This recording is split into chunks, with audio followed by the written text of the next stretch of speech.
सभी लोग दोनों हाथ जोड़ लीजिए वंदना मुद्रा में। ओम नमो अरिहंताणम,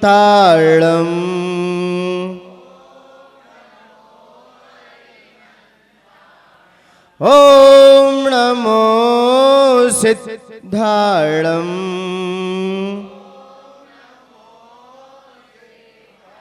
ओम नमो आयर्याणम, ओम नमो वज्रायणम, ओम नमो लोहे सव्वशाहुणम,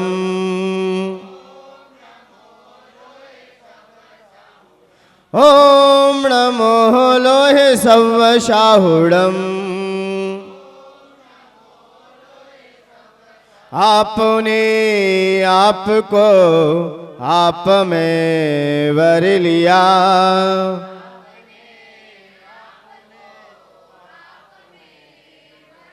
चेतना को स्वयं ही प्रखर कर लिया,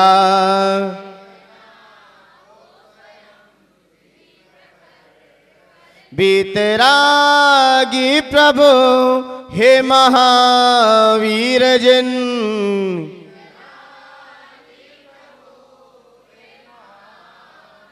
आदिनाथ प्रभु तुम हो तारण तरण,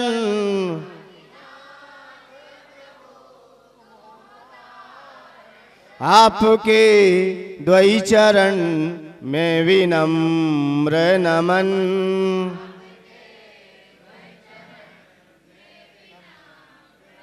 त्याग के रूप तुम धर्म के रूप तुम,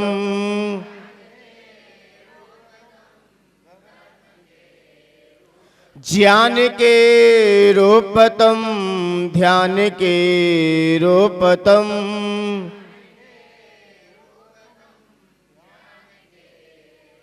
हे विराग गुरु दो विरागी नयन,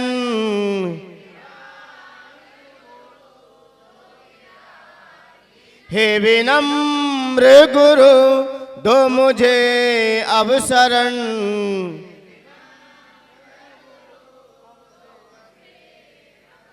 आपके द्वै चरण में विनम्र नमन,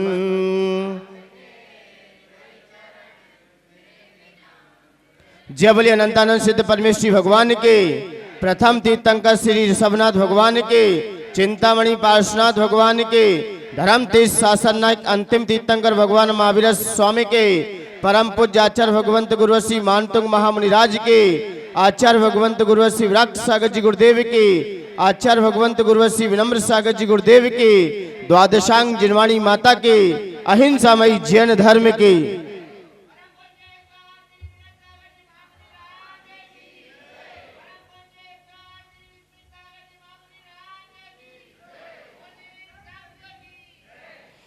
भक्तामर प्रणत मौलिमणि प्रभाण मुद्योतकं दलित पाप तमोवितानं सम्यक,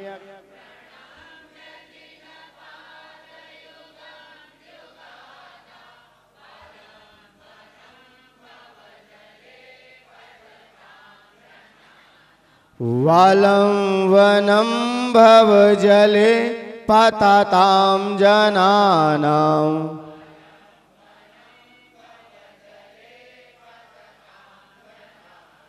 कल हम सभी ने ये छंद देखा, इसमें आचार्य मानतुंग ने कहा कि जो इसको भाव पूर्वक पढ़ेगा उसके पास किसी प्रकार का विघ्न नहीं आ सकता। जीवन में 4 ही 5 चीज तो हैं, या तो कोई विघ्न होगा, या कोई बीमारी, या रोग, या पीड़ा, यही तो है। क्या है?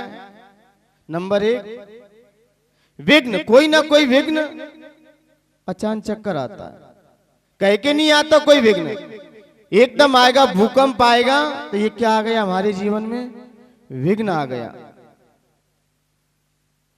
विघ्न आ सकता है, हम कोई कार्य करने जा रहे हैं एकदम सामने एक्सीडेंट भी, ये क्या है, विघ्न आ गया।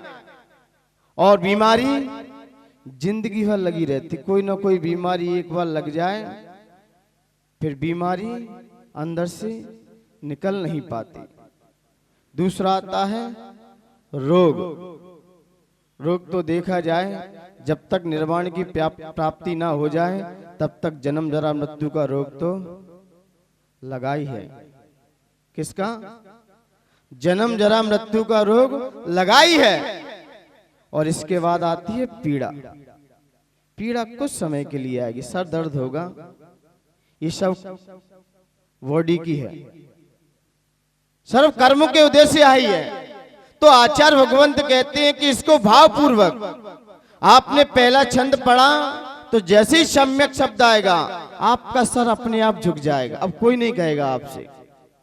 क्यों? क्योंकि इसका मुझे अर्थ पता चल गया। जब तक पता नहीं है तब तक नार सीधी रहती है, पता ही नहीं क्या अर्थ है इसका। और नमस्कार करने से आचार्य भगवंत कहते कि नमस्कार करने से बहुत सारे गुणों की प्राप्ति होती है। नमस्कार करने से अपना कितना बड़ा शत्रु भी क्यों ना हो, और यदि झुक जाए तो उसको भी क्षमा कर देते हैं। झुकने से जब भीष्म पिता ने पांडवों को क्या दिया, क्या कहा, सबको कोई बच नहीं सकता, क्या कहा था उन्होंने? सभी से कहा, सभी पांडवों से। लेकिन अर्जुन थोड़े माइंडेड थे। अर्जुन ने कहा, किससे कहा? द्रौपदी से, कि जाइए भीष्म पिता को नमस्कार करके आइए। तो जैसे ही द्रौपदी गई, भीष्म पिता को प्रणाम किया, और जैसे ही प्रणाम किया तो भीष्म पिता ने आयुष्मान भवा, आप सदा स्वागन रहना, आपको मैं ऐसा वरदान देते हूं कि आप हमेशा स्वागन रहें। मात्र एक बार प्रणाम करने से उन पांचों पांडवों की भी जिंदगी बच गई। जिंदगी, एक प्रणाम करने से हम झुक जाएं। और आचार्य भगवंतों ने कहा सबसे पहले व्यक्ति आता है उसे झुकना ही पड़ेगा। हम भगवान के पास जाते हैं, पहले बात बाद में करते, पहले चरणों में झुकते हैं। किसी के पास भी जाएं और यदि आप झुके नहीं तो फिर आप आगे नहीं बढ़ सकते, क्योंकि जो जितना झुकता है वो उतना भरता। इसलिए आचार्य मानतुंग ने पहले कुछ नहीं किया, पहले भगवान के चरणों में देखा। जब ऐसे बड़े बड़े इंद्र जिनके चरणों में झुक रहे हैं, इनके चरणों में बड़े बड़े इंद्र झुक रहे हैं, तो फिर मैं क्यों नहीं झुकूंगा? तो फिर भी उन्होंने झुका। ये नहीं समझना कि वक्तामर स्तोत्र आचार्य मानतुंग ने इसलिए लिखा है कि वो बेड़ियों में थे, ये संकट में थे, या कोई पीड़ा में थे। तो मुझे महसूस लगता है, मुझे ऐसा लगता है कि आपका रोग ठीक हो, ये कोई गारंटी नहीं है। लेकिन हाँ, आप भक्ति करोगे, रोग तो अपने आप ठीक होंगे। लेकिन रोग ठीक करने के लिए हम भक्ति करें, ये उचित नहीं है। क्योंकि आचार्य मानतुंग ने ऐसा नहीं कि वो वीडियो में थे। उन आचार्य मानतुंग से पूछिए कि आपने जो स्तोत्र लिखा है क्या ये भाव से लिखा है क्या? आचार्य भगवंत कुंद कुंद स्वामी ने समय साल लिखा, किस भाव से लिखा? नियम साल लिखा, किस भाव से लिखा? और लोग बीमारियों ठीक करने में भक्तांबर को लगा रहे हैं। मान्यवर, यदि भक्तांबर से बीमारियां ठीक हो जाएं तो हॉस्पिटल बंद करवा दो सारे फिर। लेकिन आप तो भक्ति करो, रोग ठीक हो जाए अच्छी बात है, लेकिन भक्ति जाहिर अलग है। भक्ति अपना असर दिखाएगी, लेकिन जब हम खुले दिल से करेंगे। खुले दिल से आप भक्ति करोगे, आप खुले दिल से किसी को प्रणाम करोगे, तो आपके अंदर का व्यक्ति प्रणाम दो कारण से नहीं करता। एक तो अज्ञान से नहीं करता है, एक अहंकार में नहीं करता है। एक तो हम जानते नहीं ये कौन है, और दूसरा जानता है फिर भी नमस्कार नहीं करता है। तो ये क्या है? इसके अंदर अहम बुद्धि घुसी है। अहम या बहम या अज्ञान। आपने भगवान की प्रतिमा को देखा और देखकर, और आपने किसी दिगंबर संत को देखा, आप नहीं जानते ये कौन है, तो आप तो सीधे खड़े रहोगे। लेकिन जैसे ही पता चलेगा ये मुनिराज हैं, तब आप अपने आप प्रणाम, और आपको पता है ये मुनिराज हैं और फिर भी प्रणाम नहीं करते हो, तो इससे पता चल जाता है कि आपके अंदर क्या है, अहम बैठा है। क्योंकि अहम किसी को झुकने नहीं देता। अहंकारी व्यक्ति कभी किसी को झुक नहीं सकता। विनयशीली व्यक्ति झुक सकता है। इसलिए विनय को ही आचार्य ने मोक्ष का द्वार कहा है। विद्या ददाति विनयम, विनय ही मोक्ष का द्वार है। आप जितना झुकोगे आपके पापों का क्षय और विघ्नों का समाप्त अपने आप हो जाएगा। आप तो झुको पूज्य पुरुषों के प्रति। इसलिए यहाँ पर आचार्य भगवंतों ने बड़ी विनम्रता से पहला छंद अपने बीच रख दिया। इसकी जाप क्या है, इसकी जाप भी देखते हैं, फिर आगे अपन छंद पर चर्चा चलेगी। ओम ह्रीं रम नमो जिनाणम, ओम ह्रीं रम नमो जिनाणम।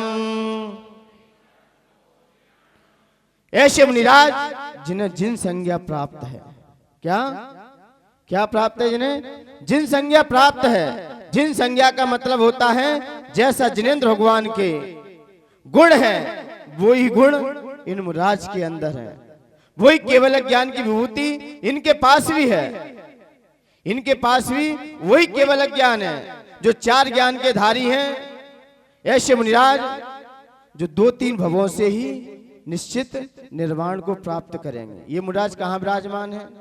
भरत क्षेत्र में नहीं है अभी, ना ऐरावत क्षेत्र में। ये कहां पर विराजमान है? विदेश क्षेत्र में विराजमान है। विदेश क्षेत्र में विराजमान है, जो 4 ज्ञान के धारी हैं, रिद्धियों से संपन्न है। ऐसे मुनिराज जो विदेश क्षेत्र में विराजमान है, इन मुनिराज का जो जाप करता है, यदि कोई बीमार व्यक्ति है, परेशान है, कुछ मत कीजिए। आप इसकी जाप करते हुए बड़े भक्ति से हाथ में कुछ भी चीज ले लीजिए, बस उसके तकिए के पास रख दीजिए, कुछ मत कीजिए। उसका बुखार धीरे धीरे उतर जाएगा, शनई शनई उतर जाएगा। या चादर हो तो चादर को फोल्ड करते चलो, और फोल्ड करके उसे खोल के फिर उसे लेटा के उसके ऊपर इसकी चादर डाल दो। मंत्र करते हुए चादर को डाल दो, बुखार होगा धीरे धीरे उतर जाएगा। क्योंकि ये जिन संज्ञा से संपन्न है, जिन्हें जिन संज्ञा प्राप्त है, ऐसे मुनिराज जो विदेश क्षेत्र में विराजमान है, उन मुनिराज को मेरा मन से, वचन से, काय से बारंबार नमस्कार हो, नमस्कार हो, नमस्कार हो।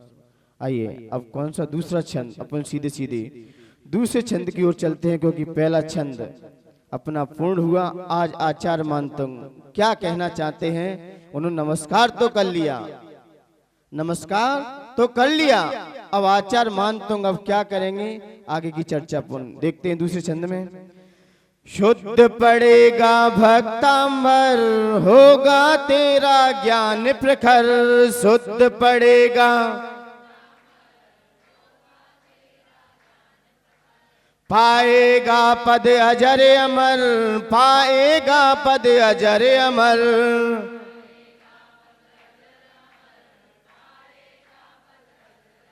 शुद्ध शुद्धता लाता है, उत्तम फल दिलवाता है।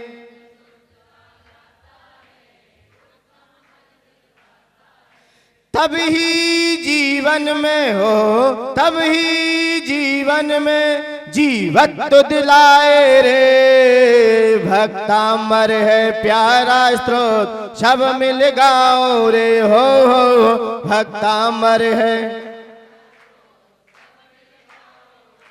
आदि प्रभु को, आदि प्रभु को सब शीश झुकाओ रे। भक्तांबर है, भक्तांबर है। जीवन है पानी की बूंद, होनी अनहोनी हो, होनी अनहोनी कब क्या घट जाए रे।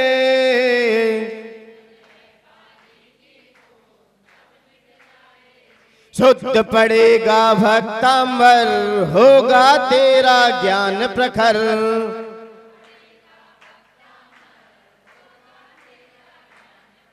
शुद्ध पड़ेगा भक्तांबर, होगा तेरा ज्ञान प्रखर।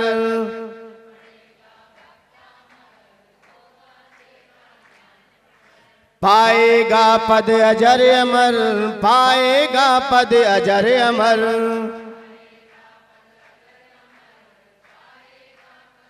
जीवन में शुद्धता की ही कीमत है। जीवन में किसकी कीमत है? शुद्धता की ही कीमत है, अशुद्धि की कहीं कीमत नहीं। आप किसी की दुकान पे भी कोई चीज लेने जाते हो तो क्या कहते हो? घी भी चाहिए तो क्या लेने, क्या कहोगे? कैसा चाहिए? शुद्ध चाहिए। भगवान के जनालय में आओगे, कैसे आओगे? शुद्धि पूर्वक आओगे। आपको किसी सुनार की दुकान पर जाना है, बैठे कि नहीं बैठे यहां लोग? सुनार की दुकान पर जाओगे, उससे सोना चांदी खरीदोगे तो पहले क्या कहोगे? कितना परसेंट? ये नहीं पूछते कितना परसेंट अशुद्ध है, क्योंकि हमारी दृष्टि शुद्धि पे है। हम कोई भी चीज लेने जाएं तो सबसे पहले शुद्धि देखते हैं। आप किसी का पानी पियोगे तो पहले पूछते हैं ये पानी शुद्ध है कि अशुद्ध है, कैसा पानी है? तो इससे पता चलता है कि शुद्धता की ही जीवन में कीमत है, अशुद्धता की कोई कीमत नहीं है। अशुद्धि की हमारे जीवन में किसी प्रकार की कीमत नहीं है। दुनिया में देखा जाए, वास्तु हो या वस्तु हो या व्यक्ति हो, लेकिन कैसा हो? शुद्ध हो। व्यक्ति भी चाहिए तो कैसा होना चाहिए? शुद्ध, साफ सुथरा होना चाहिए, तभी उसकी कीमत है, तभी कीमत है। साफ सुथरा वस्तु हर कोई पसंद करता है। बच्चा भी यदि खेल रहा हो, साफ हो तो सब लोग उसे, और नौजी बह रही हो तो, इससे पता चलता है शुद्धता की बहुत कीमत है। और हम भक्तामर स्तुति पढ़ेंगे तो कैसा पढ़ेंगे? शुद्ध पढ़ोगे कि जो याद है वो ही पढ़ोगे? लोगों ने कहा कि आपने कहा कि भाव शुद्ध होना चाहिए, पढ़ कैसा भी लो भक्तांबर। मान्यवर, ये जिसने भी कहा है जरूर प्रमादी है, आलसी है, पढ़ना नहीं चाहता। वस्तु चाहिए तो शुद्ध चाहिए, और पढ़ाई चाहिए तो फिर तो कैसे भी हो, आड़म ताड़म सेठ बचड़। ये कहां से पढ़ लिया आपने? ये कहां से पढ़ा आपने कि वो अंजन चोर जिसको कुछ नहीं आता था, उसके भाव तो कैसे थे? और पढ़ कुछ भी लो। मान्यवर, आचार्य भगवंत ने जब ज्ञान के जो अंग बताए, उसमें सबसे पहला कौन सा अंग है? कौन सा अंग है महेश चंद जी?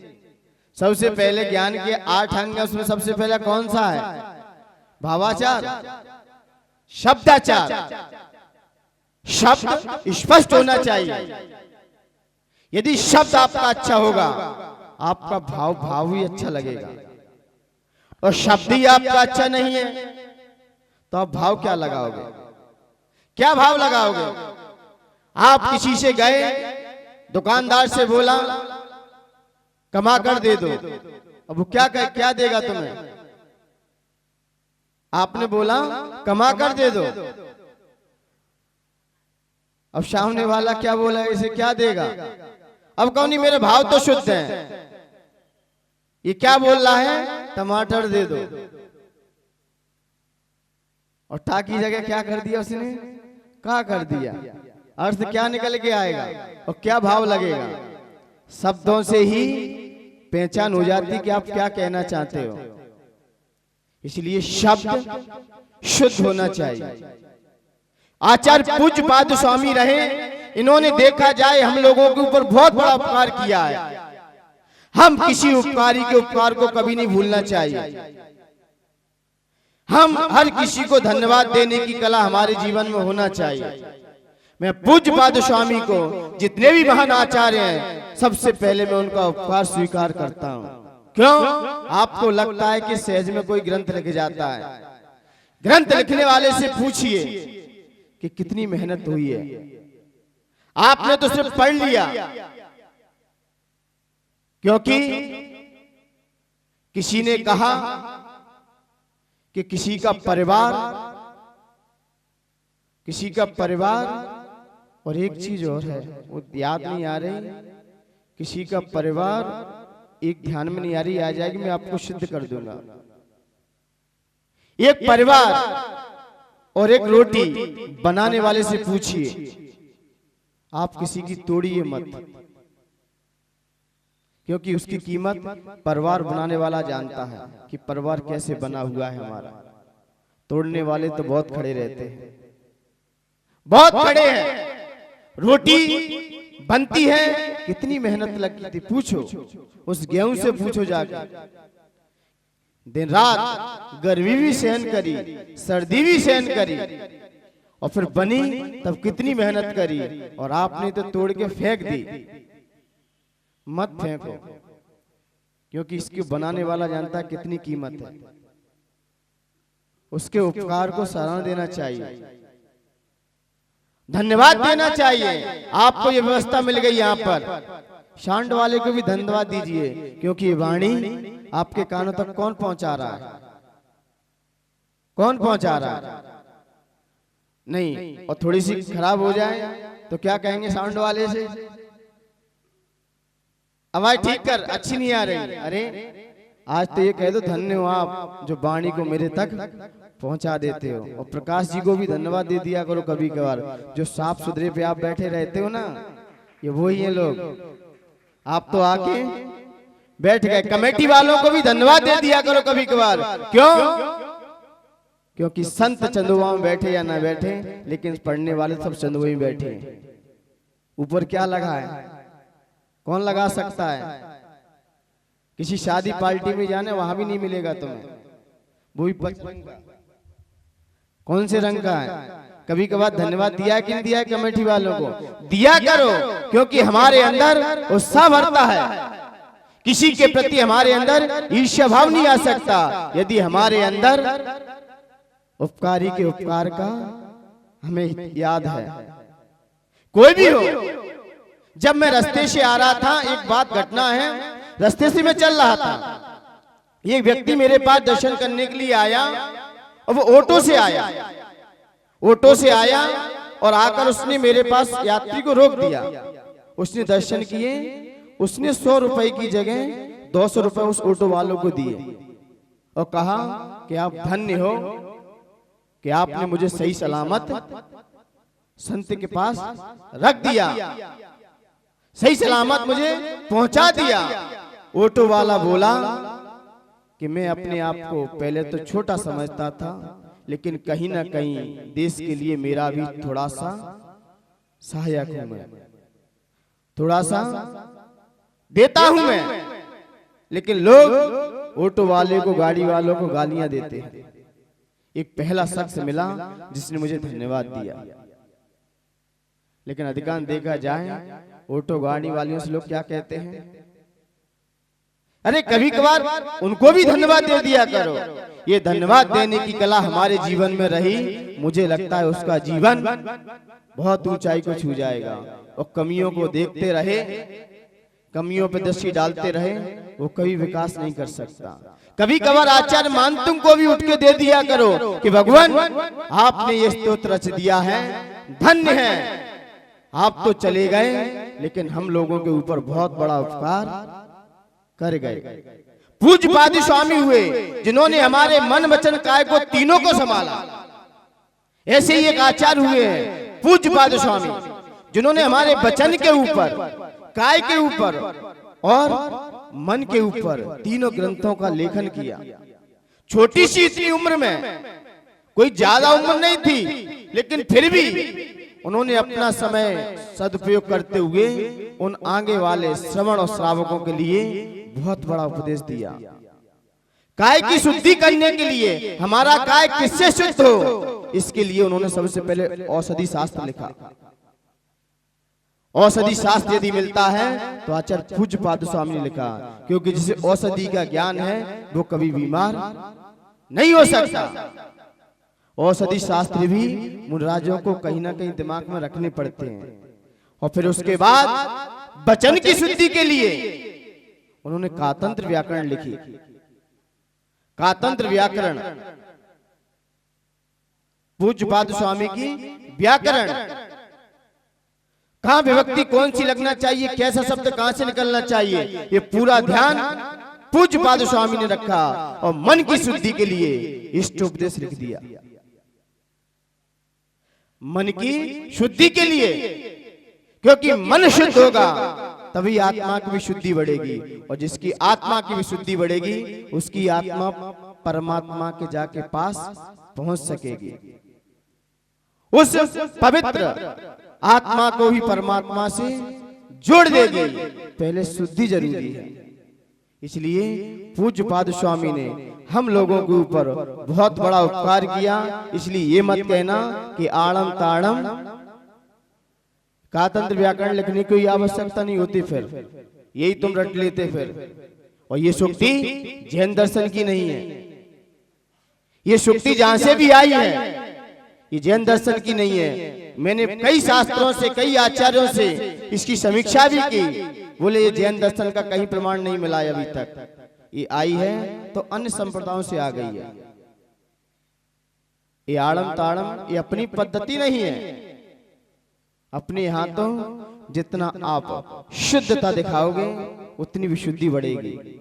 शब्दों के माध्यम से आप जितना, भले ही आपको उसका अर्थ मालूम नहीं है, लेकिन आप शुद्ध पढ़ते हो तो आपका मन जरूर खुश होता है। और नहीं तो क्या पढ़ गए खुद ही नहीं पता रहता। कभी कभार स्वयं भी पढ़ लेते हैं, लेकिन स्वयं को ही नहीं पता कि हम क्या पढ़ गए। जब स्वयं कहीं आपको नहीं पता है और आप कह रहे हैं मेरे भाव, तो किसी के भाव शुद्ध नहीं है। गृहस्थों के भाव शुद्ध बहुत मुश्किल है। कहना अलग बात है, लेकिन उस पर खरे उतरना बहुत बड़ी बात है। अच्छे अच्छे मुनिराज भी 11 अंक के पाठी होते हुए भी भाव से नीचे उतर जाते हैं।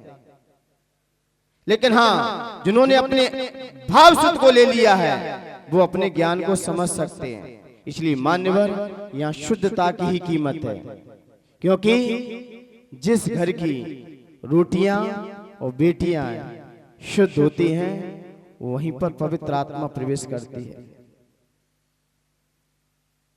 जिस घर की रोटियां और बेटियां पवित्र है, शुद्ध है, मुझे लगता है ऐसे घरों में ही पवित्र आत्माओं का प्रवेश होता है। और जिस घर की रोटियां ना शुद्ध हैं ना बेटियां शुद्ध हैं, उस घर में कभी बरकत भी नहीं हो सकती। उस घर में कभी विकास नहीं हो सकता। उस घर का कभी समाज में प्रतिष्ठा को प्राप्त नहीं हो सकता। रोटियां शुद्ध होना चाहिए। रोटियां शुद्ध हैं तो आपके भाव भी अच्छे बने रहेंगे। और रोटी ही कैसी हैं? पहले लोग घर में भोजन बनाते थे। कैलाश चंद जी, पहले घर में लोग भोजन बनाते थे, शुद्ध बनाते थे। मुनिराज आ जाए तत्काल पड़गान हो जाता था। पहले लोग घर में भोजन बनता था, शुद्ध बनता था, और बाहर जाते थे। और अब बाहर खा के आते हैं और घर में। ये तो हमारी स्थिति है। ये तो हमारा क्रेज बढ़ रहा है आज कि हम बाहर खा के आते हैं और घर में, और पहले के लोग घर में खाते थे, बाहर जाते थे। अब बीमारियां कहाँ होंगी, घर में के बाहर में। आज हर व्यक्ति देखा जाए सब बीमार है, कोई किससे बीमार है, लेकिन किसके कारण, किसके कारण? इसलिए आचार्य भगवंतों ने कहा है पहला सुख निरोगी काया। आपका शरीर स्वस्थ होगा तो मन भी प्रशस्त होगा, आपका उपयोग लगेगा हर कार्य में। और शरीर ही अस्वस्थ हो गया, जिसे खाने की अकल नहीं है, तो वहां तो रोग अपने आप पैदा हो जाएंगे, रोग अपने आप आ जाएंगे। इसलिए रोटियां शुद्ध होना चाहिए। अरे एक वक्त की रोटी खाते हो, वो भी हम कैसी खा लेते हैं, दिन रात मेहनत करते हैं और रोटियां कैसी खाते हैं। कम से कम भोजन तो शुद्ध कर ही लो, जिससे हमारा मन शुद्ध बना रहेगा। घर में भोजन शुद्ध होता है तो अपने आप आपके भाव बन जाते हैं, किसी पवित्र आत्मा को प्रदान कर लाओ। और घर में भोजन शुद्ध ना हो तो प्रदान करने का ही भाव नहीं बनता। आपका अब मेरे भाव बहुत शुद्ध हैं। अरे जब द्रव्य शुद्ध होता है तब कहीं जाके भाव शुद्ध होता है। इसलिए पहले द्रव्य शुद्ध होना चाहिए, उसके बाद भाव शुद्ध कार्य करता है। पहले हमें द्रव्य से शुद्ध पढ़ना चाहिए, उसके बाद कहीं हमारा भाव लगेगा। जब घर में भोजन शुद्ध होता है तब किसी पवित्र आत्मा को बुलाने का हमारे अंदर क्या आता है। कौन बुलवा रहा है? स्वामी नमोस्तु नमोस्तु। किसने आपको प्रेरित किया? क्या आप अपने अंदर से आए? नहीं, जो घर में भोजन शुद्ध बना है वो आपको प्रेरणा दे रहा है कि जाओ किसी पवित्र आत्मा को बुला के ले आओ। और घर में भोजन अशुद्ध हो और फिर भाव बनाना, तुम फिर भाव बनाना, कोई भाव नहीं बने, क्योंकि घर में भोजन अशुद्ध है। तो पहले शुद्धि जरूरी है। इसलिए जीवन में शुद्धता की बहुत आवश्यकता। इसलिए वक्तामर स्तोत्र और दूसरा छंद जिसने शुद्ध पढ़ लिया, मैं जान जाऊंगा वो वक्तामर पूरा शुद्ध पढ़ लेगा। और दूसरा छंद जिसने शुद्ध नहीं पढ़ पाया वो कोई भी छंद क्लियर नहीं कर सकेगा। आइए दूसरा छंद पढ़ने के लिए तैयार होते हैं, उसके बाद अपनी चर्चाएं होती रहेंगी। यह संस्तुता सकल वाङ्मय तत्त्वबोधा,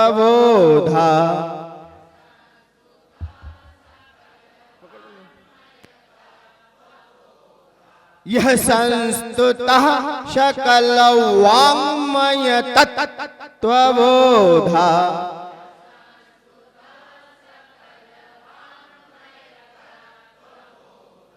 तत्त्वबोधा।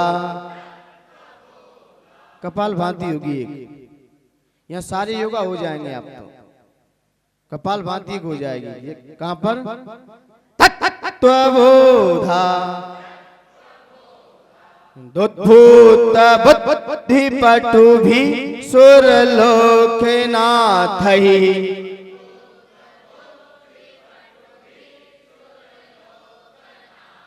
स्तोत्रई जगत त्रित्रय चित्त हरैरुधारहि,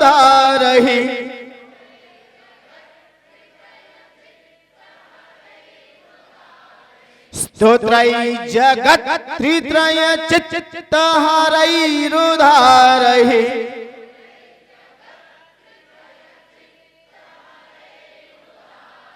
स्तोषे किलाहमपि तं प्रथमं जिनेन्द्रम्,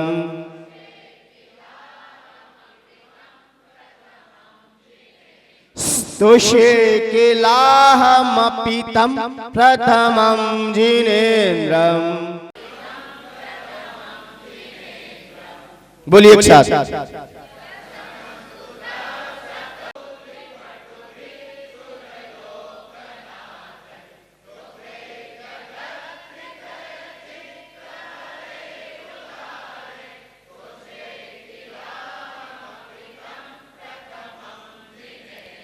वाङ्मय,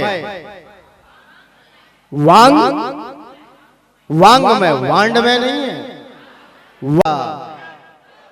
एक ता को ता के साथ लीजिए, एक ता को बा के साथ छोड़ दीजिए, तो दोनों ता आ जाएंगे, और नहीं तो फिर एक ही निकालोगे आप, तत्व। एक ता को ता के साथ पकड़ लो, तत्व। और यहां पर बुद्धि, बुद्धि नहीं, बी डबल ओ नहीं है, बी यू है,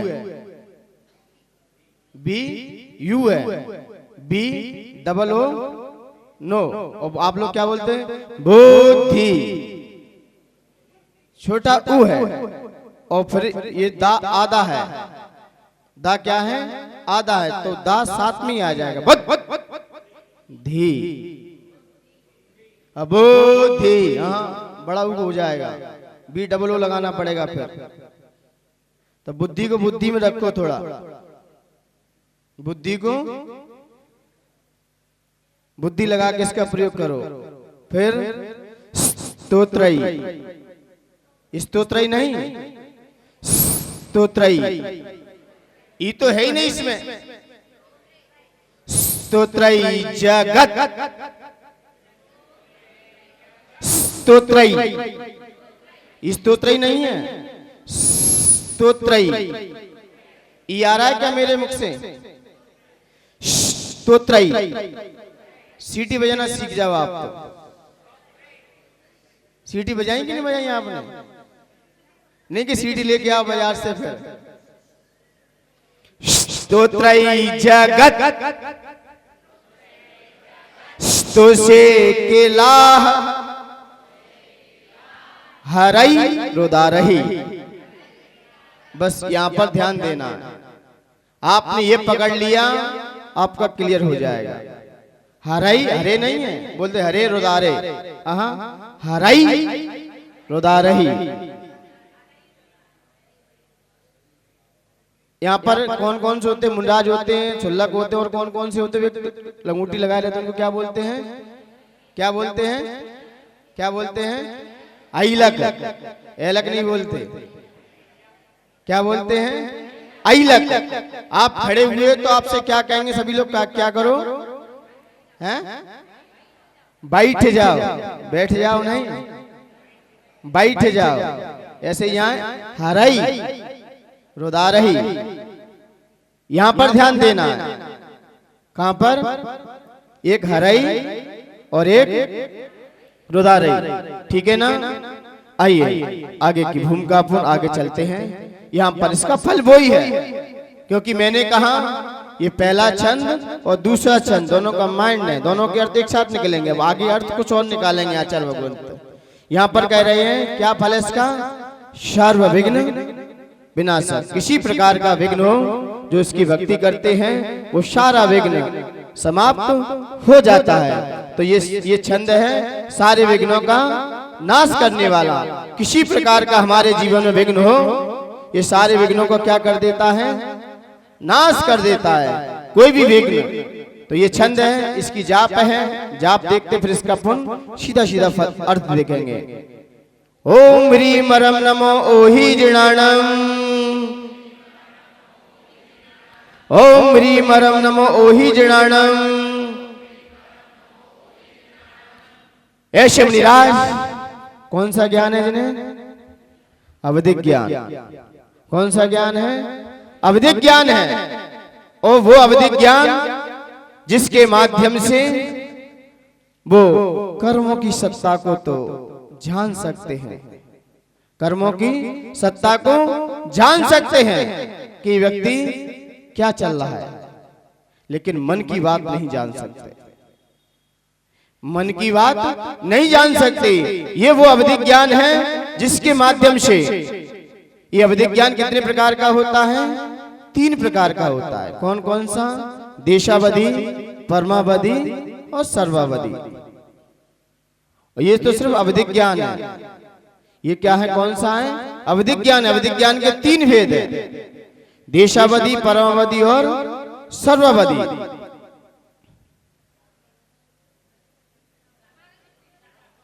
क्या? देशावधि, परमावधि और सर्वावधि। हाँ जी, परमावधि ये आएगी, जा पे आगे लगी हैं, आगे आ जाएंगे। लेकिन यहाँ पर देशावधि के जो भेद से देखा जाए, ये अवधिक ज्ञान का पता इन नाभि के ऊपर जब शुभ चिन्ह होते हैं उससे पता चल जाता है कि आपको अवधिक ज्ञान है। नाभि से ऊपर शुभ चिन्ह आ जाते हैं और नाभि से नीचे चिन्ह आ जाए, इससे पता चलता है कि आपको अवधिक ज्ञान तो है, लेकिन कौन सा है? कुअवधि है। पहचान, शुभ चिन्ह ऊपर आएंगे नाभि से, नाभि से शुभ चिन्ह शुभ माने हैं, क्योंकि ये हमारे ज्ञान को बताते हैं। और ये ऐसा अवधिक ज्ञान है, ऐसे मुनिराज जो विदेश क्षेत्र में विराजमान है। देशावधि के भी वैसे 6 वेद है, लेकिन मैं बाद में खोलूंगा, विषय लंबा हो जाएगा। लेकिन यही 3 वेद है, आगे आ रहा है विषय, उसमें क्लियर होगा। तो ऐसे मुनिराज जो विदेश क्षेत्र में विराजमान है, उन मुनिराज को मेरा मन से, वचन से, काय से बारंबार नमस्कार हो, नमस्कार हो, नमस्कार हो।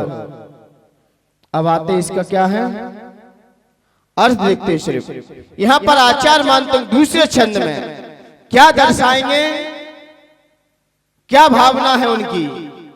आइए इस छंद को, यह संस्थता जिनकी स्तुति, क्या यह जिनकी सम सही स्तुतः स्तुति, सकल वांगमय तत्वबोधा, सकल में संपूर्ण। सकल दिगंबर जैन समाज लिखते हो ना, तो सकल मतलब क्या होता है?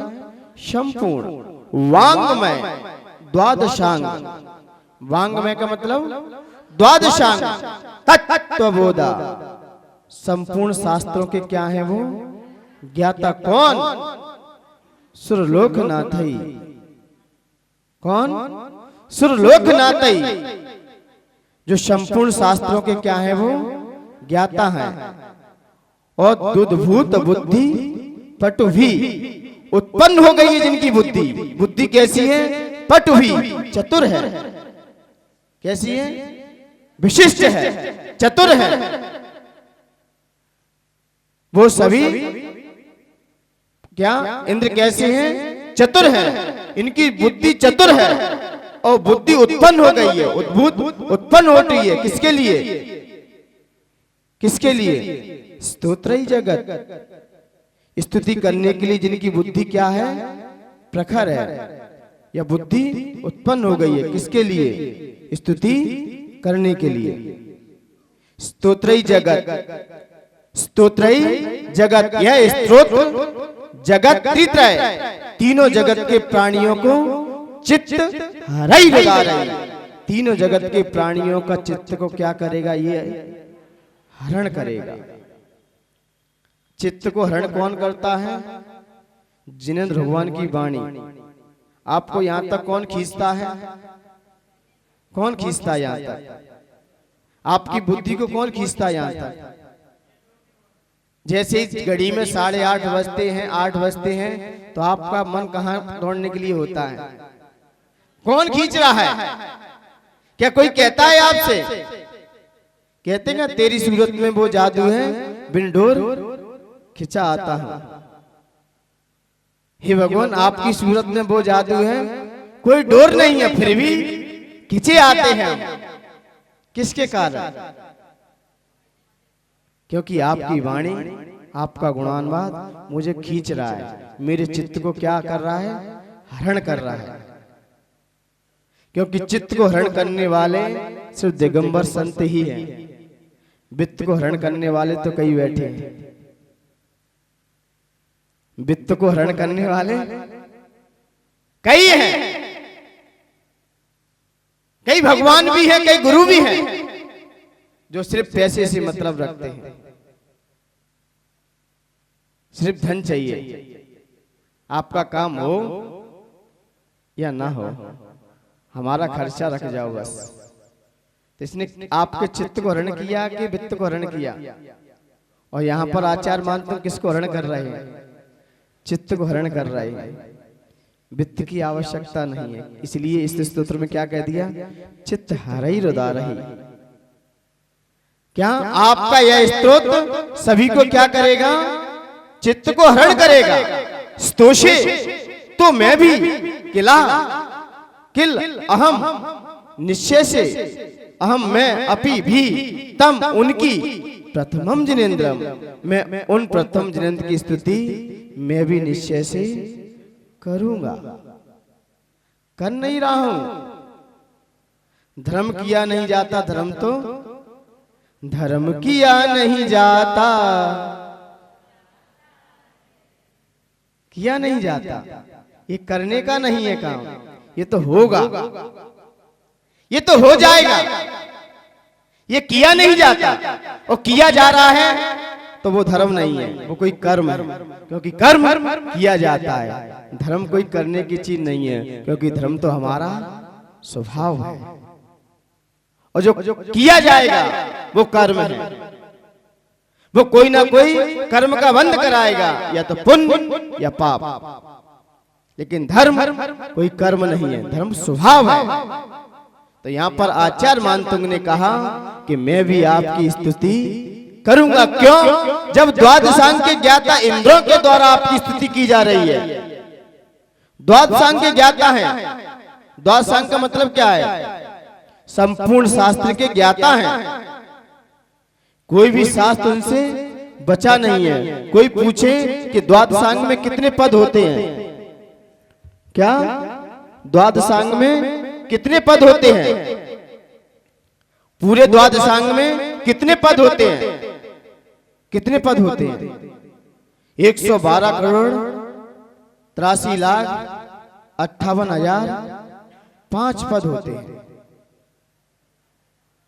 1128348005 112 करोड़ 83 लाख 58,005 पद होते हैं। 58,000 58 1128358005। अब ये मत समझ कोई मोबाइल नंबर बोल रहा हूं मैं, ये तो संपूर्ण द्वादशांग के पदों की संख्या है। और एक पद में कितने अक्षर होते हैं? एक पद में कोई पूछे कि कितने अक्षर होते हैं, तो 1634 करोड़ कितने? 1634 करोड़ 83 लाख 7,888। 1634 करोड़ 83 लाख 7,888। एक पद में संपूर्ण पदों का भाग दे देना, आपके सारे पदों के अक्षर की संख्या आपके हाथ में आ जाएगी कि हमारे द्वादशांग में कितने अक्षर प्रमाण हैं। ये निकालना घर पे जाकर, निकाल के तुम रख लिया है मैंने, क्योंकि पढ़ मैं भी रहा हूं अब तो। ये निकालना, निकाले जाते सूत्र लगते तब निकल के आते। मैथ भी आएगा थोड़ा थोड़ा, लेकिन मैं वही मैथ रखूंगा जो आपके दिमाग में आए। ये तो द्वादशांग के संपूर्ण पद थे और एक पद की संख्या थी। अब आपको संपूर्ण पदों के अक्षर निकालना है तो कुछ नहीं करना, इंटू कर देना है आपस में, सारे अक्षरों की संख्या निकल के आ जाएगी। और मैंने तो यहाँ तक भी निकाल लिया है, यदि इनके शास्त्र बनवाए जाएं तो के के रूम चाहिए। के भाई के कितने रूम चाहिए, उसमें ये शास्त्र जाके रख पाएंगे, क्योंकि एक शास्त्र कितने पेज का बनवाओगे उसका भी प्रमाण है। लेकिन ज्यादा नहीं बताऊंगा, लेकिन सब लोग ज्ञानी हो जाएंगे, फिर वैसे ही बहुत ज्ञान है।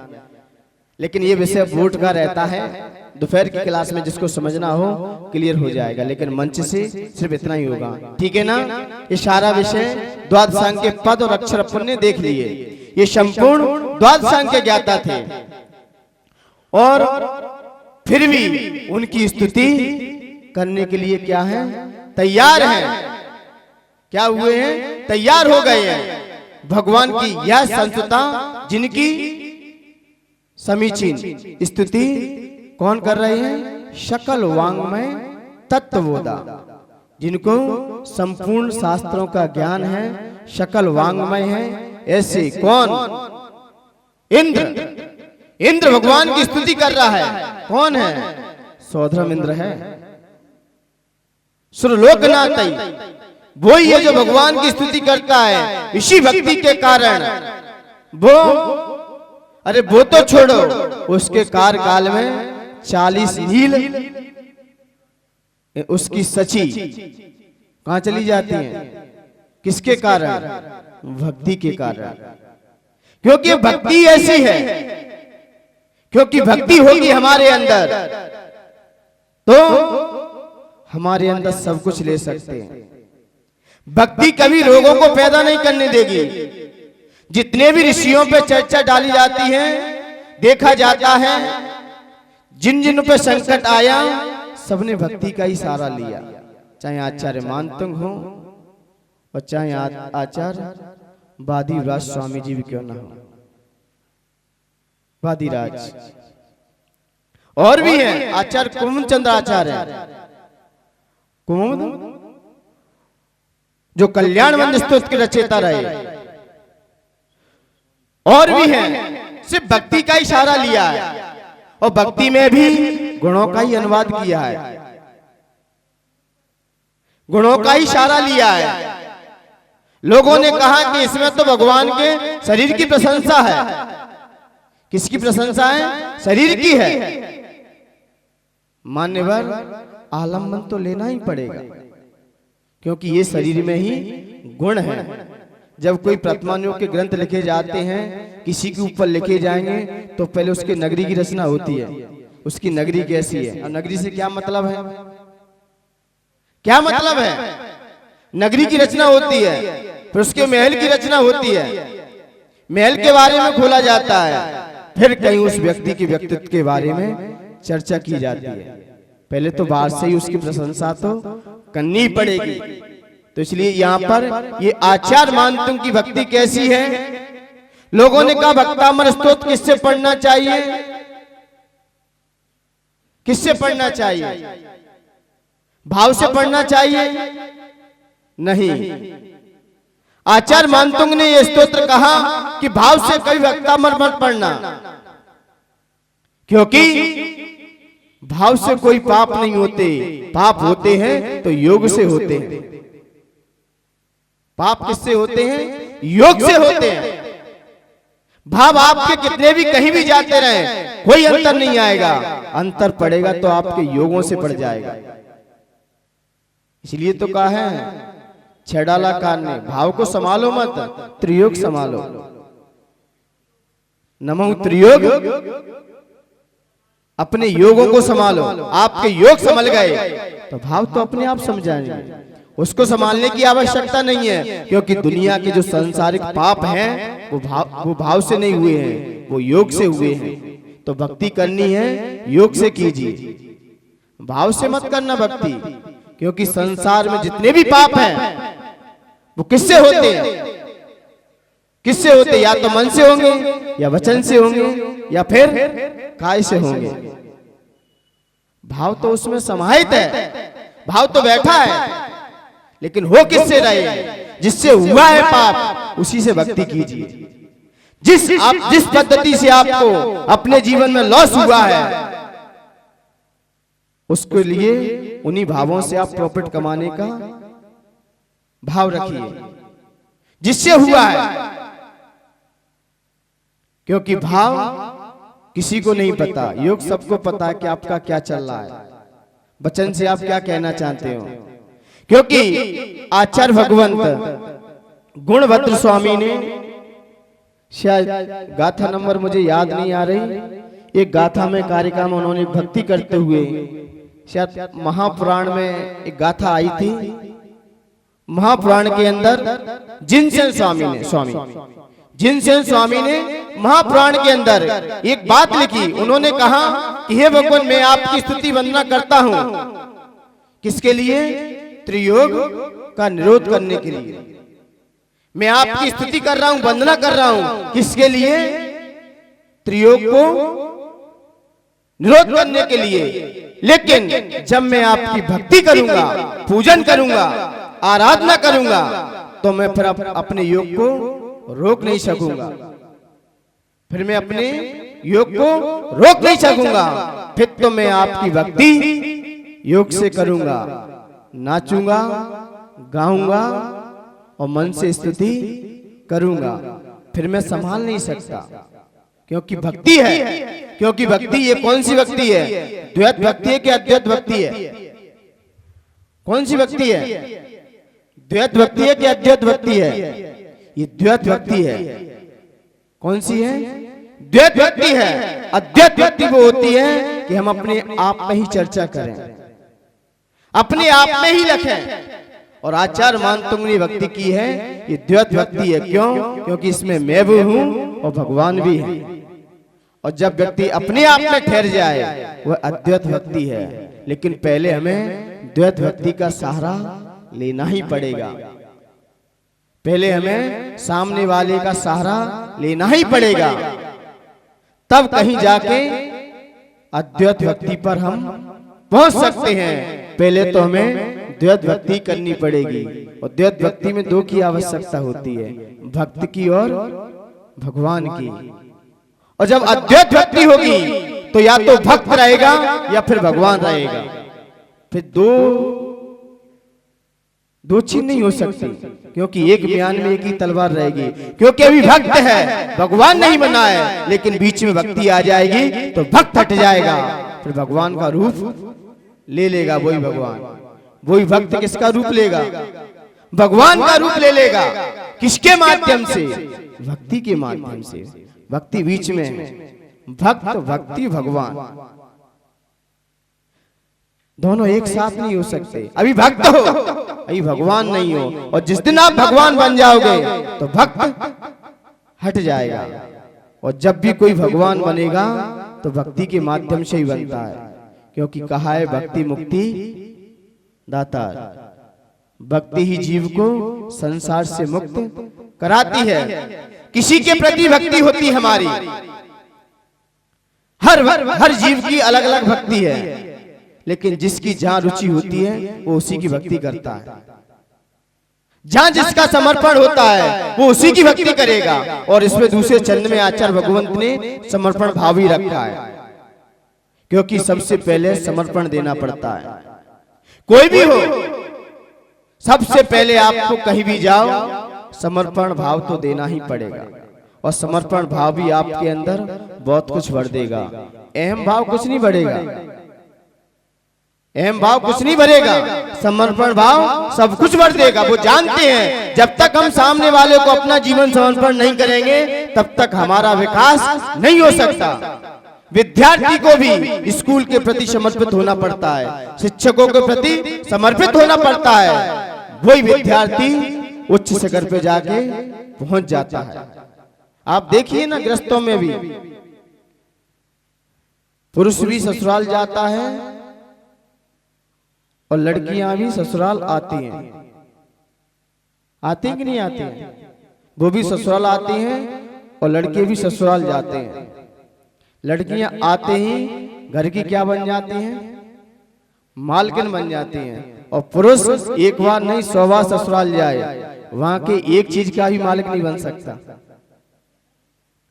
एक वस्तु का ही मालिक नहीं बन सकता। और लड़कियां पहला कदम रखते ही, पहला ही कदम रखा है उन्होंने सिर्फ, बस क्या बन गई? घर की वो। और आप कितनी बार ससुराल जाते हैं ना, एक हरा नोट मिलेगा उसमें ही भगा दिया जाएगा। शुरुआत में तो हो सकती है कि आपकी खातिरदारी अच्छी हो जाए, और ज्यादा जाओगे ना तो और गिर जाएगी। और महिलाएं कितनी भी आपके घर पे रहें, प्रतिष्ठा और दिन दिन बढ़ती जाएगी। और आप वहां जाते रहो तो आपकी प्रतिष्ठा, अपनी कीमत और गिर जाएगी। इसलिए तो आप लोगों की कीमत नहीं है। इसलिए महिलाएं आपकी कोई कीमत करती कि नहीं करती हैं? करती है कि नहीं करती हैं? व्यक्ति ने पूछा, एक दोनों सहेली मिली, आपस में बातें कर रही थी। बोली, मैंने अपनी माँ को छोड़ा तो आपको मुझे सासू मिल गई, पिता को छोड़ा तो ससुर मिल गए, भाई को छोड़ा तो, बहन को छोड़ा तो और पति किससे मिला है? वो तो फोकट में मिल गया, उसके लिए तो कुछ छोड़ना ही नहीं पड़ा है मुझे। इसलिए फ्री की चीज की कोई कीमत है, फ्री वस्तु मिल जाए। डॉक्टर भी यदि जाता है ना, तुम जब 500 रुपए दोगे फीस के, आधा बुखार तो अपने आप उतर गया। 1000 जैसे फीस के लगे और बिल लंबा बन गया, और वो औषधि भी है ना, संभाल के रखोगे, दी है, और फ्री में कोई औषधि दे दे तो कोई कीमत नहीं है। आधा बुखार तो इससे उतरता है जैसी फीस लगी। तो इसलिए मान्यवर यहाँ पर कहना चाहते हैं कि यहाँ पर आचार्य भगवंत हम मालिक बने, हम अपने समर्पण भाव जितना दिखाएंगे मालिक बन जाएंगे। महिलाएं आती हैं, समर्पण भाव दिखाती हैं, समर्पित हो जाती हैं, अपने घर को छोड़कर आपके घर पे आई हैं। क्या लेके आई हैं? सिर्फ समर्पित भाव रखा है, और समर्पण भाव ने ही उसे मालिक बना दिया है। तो आचार्य मानतुंग भी कह रहे हैं, जब तक हम देवाई देव के प्रति समर्पित नहीं होंगे तो हम उनके गुणों को भी नहीं पा सकेंगे। इसलिए उन्होंने सबसे पहले अहम बुद्धि का त्याग कर दिया। अब मैं आपकी स्तुति कर नहीं रहा हूं, करूंगा। I will do, I will power के साथ बोले, आई विल डू पावर के साथ बोल रहे हैं। मैं आहार दे रहा हूं कि देना पड़ रहा है कि दूंगा तो इसमें कुछ अलग बात है। दे रहा हूं, देना पड़ रहा है, लेकिन यहां आचार्य मानतुंग कर रहे हैं कि मैं आपकी स्तुति करूंगा। क्यों? क्योंकि आपकी स्तुति द्वादशांग के ज्ञाता इंद्रों के द्वारा की गई है। आपकी स्तुति कैसी है? सब जीवों के, तीनों जगत के प्राणियों के चित्त को क्या करने वाली है? हरण करने वाली है, आकर्षित कर रही है। ऐसी आपकी क्या है? क्या है ऐसी आपकी? ऐसी क्या है? स्तुति है। ऐसा ये स्तोत्र है, ये सब के सब प्राणियों के मन को क्या कर रहा है? आकर्षित कर रहा है, अपनी तरफ खींच रहा है। ये ऐसा स्तोत्र है, और वो भी द्वादशांग के पाठी। जब इंद्रों ने आपकी स्तुति की है तो मैं करने के लिए क्यों नहीं तैयार होऊंगा? मैं क्यों नहीं करूंगा? तो मैं भी आपकी स्तुति निश्चय से करूंगा। किससे करूंगा? निश्चय से करूंगा, अंदर से करूंगा। मुझे स्तुति, मैं स्तुति कर नहीं रहा हूं, करूंगा। तो यहां पर आचार्य मानतुंग ने समर्पण भाव दिखाया है, क्योंकि भाव कई प्रकार के होते हैं। एक दास भाव होता है, और एक सखा भाव होता है, और एक वात्सल्य भाव होता है, एक माधुर्य भाव होता है, और एक समता भाव होता है। ये भाव है अलग अलग। या तो कौन सा दास भाव? चंद्रगुप्त का भद्रबाहु के पास कौन सा भाव था? दास भाव था। एक दास की तरह रहे। पहले उन्हें नहीं पता कि क्या है। एक दास था हनुमान। ये क्या था इनका? एक दास बन के रहे, एक सेवक बन के रहे, सेवा की उन्होंने। मुझे लगता है ऐसा पहला भक्त आपको दुनिया में मिलेगा कि जब भी भक्त पर संकट आता है, जब भी कोई भक्त पर संकट आया है तो भगवान ने उसका साथ दिया है। लेकिन ये पहला उदाहरण है कि भगवान पर संकट आया तब भक्त ने साथ दिया। ये पहला एक उदाहरण ऐसा मिलता है कि जब भगवान पर संकट आया तो भक्त ने साथ दिया। क्योंकि सीता की खोज किसने की? सीता की खोज किसने की? ये पहला उदाहरण है। तो यह कौन सा था? दास भाव था, सखा भाव। अर्जुन का श्री कृष्ण के प्रति सखा भाव था। सुदामा का श्री कृष्ण के प्रति कौन सा भाव था? सखा भाव था। यहाँ समर्पण भाव की कोई चर्चा ही नहीं है अभी। ये सखा भाव है। और वात्सल्य भाव, विष्णु कुमार का अकंपनाचार्य आदि मुराजों के प्रति कौन सा भाव था? एक वात्सल्य भाव था। क्या भाव था? वात्सल्य भाव था। यशोदा का श्री कृष्ण के प्रति वात्सल्य था, प्रेम था, प्रीति थी। ये वात्सल्य भाव है। गाय का बछड़े के प्रति कौन सा भाव होता है? वात्सल्य भाव होता है। अपेक्षा नहीं होती इसमें कि हमें आपसे ये चाहिए। अपेक्षा होगी तो दूसरा बच्चे खड़ा हो जाएगा। वात्सल्य भाव निस्वार्थ होता है। वात्सल्य भाव, माधुर भाव, आत्मीयता। जैसे दूध का शक्कर के प्रति घुल जाना, ये माधुर भाव है। हम किसी के प्रति झुक जाएं, ये कौन सा है? माधुर भाव है। मिठास जाएगा। दूध में शक्कर डाल दो तो और मिठास बढ़ जाएगा। यह कौन सा भाव है? हम किसी के दुख में अपना जीवन दे दें, ये कौन सा भाव? ये माधुर भाव है। कोई व्यक्ति तड़प रहा है, कोई परेशान है, उस परेशानी को आप दूर कर दो, आपके अंदर कौन सा भाव आ गया? माधुर भाव आ गया। ये माधुर भाव है, समता भाव। मुराद पर संकट आता है तो क्या करते हैं? उसे समता भाव से सहन करते हैं। लेकिन आचार्य भगवंत कह रहे हैं ये भाव तो बहुत सरल है, लेकिन सबसे बड़ा भाव है समर्पण भाव। यदि समर्पण भाव आपके अंदर है तो ये सारे भाव अपने आप आपके अंदर समाहित हो जाएंगे। एक समर्पण भाव यदि आपके अंदर आ गया तो ये सारे भाव ऑटोमेटिक आ जाएंगे आपके पास। क्योंकि समर्पण करना किसी को बहुत बड़ी बात है। किसी के प्रति समर्पित होना, अर्पण होना तो सरल है, लेकिन समर्पण होना बहुत कठिन है। अर्पण वस्तु को किया जाता है और समर्पण खुद को किया जाता है। अर्पण वस्तु का कर देंगे, अर्घ चढ़ाया, आपने क्या किया? समर्पण किया कि अर्पण किया? अर्पण किया है। और अपने आप को वो कोई आचार्य मानतुंग नहीं है। आचार्य मानतुंग ने कहा मेरे पास अर्पण करने के लिए कोई वस्तु नहीं है, इसलिए मैं आपको आज क्या कर रहा हूं? समर्पित कर रहा हूं। अब जीत भी आपकी होगी और हार भी आपकी होगी। क्योंकि महिलाएं घर में आती हैं, किसके प्रति समर्पित हो जाती हैं? सामने वाले। जिनकी बुद्धि स्तुति करने के लिए क्या है? अंदर से उद्युत कर रही है, प्रेरित कर रही है। ऐसी जिनकी बुद्धि उत्पन्न हो गई है स्तुति करने के लिए। और वो स्तुति कैसी है? तीनों जगत स्तोत्रई जगत तित्रय चित्त हरई रुदारई। तीनों जगत के प्राणियों के चित्त को हरण करने वाली है। ऐसी स्तुति स्तो से तो मैं भी किला निश्चय से, अहम मैं किल निश्चय से, अपि भी तम उनकी, तो मैं भी अब उनकी स्तुति निश्चय से करूंगा। किसकी? प्रथमम। बस यहीं से पता चल जाता है ये स्तोत्र आदिनाथ स्तोत्र है। ये स्तोत्र कौन सा है? आदिनाथ स्तोत्र है। क्योंकि यहाँ पर शब्द दे दिया प्रथमम जिनेन्द्रम। प्रथम जिनेन्द्र कौन से हैं?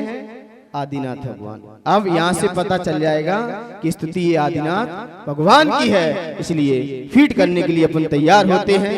सभी लोग रिलैक्स मुद्रा में बैठ जाइए। आपको घर में याद नहीं करना है भक्तांबर, बस संस्कृत वाला करना है, हिंदी वाला तो मेरी जवाबदारी है। सभी लोग अपनी आंखें दोनों बंद, रिलैक्स मुद्रा में सभी लोग।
सभी लोग अपनी दोनों आंखें बंद, मन को आज्ञा चक्र पर, दोनों हाथों को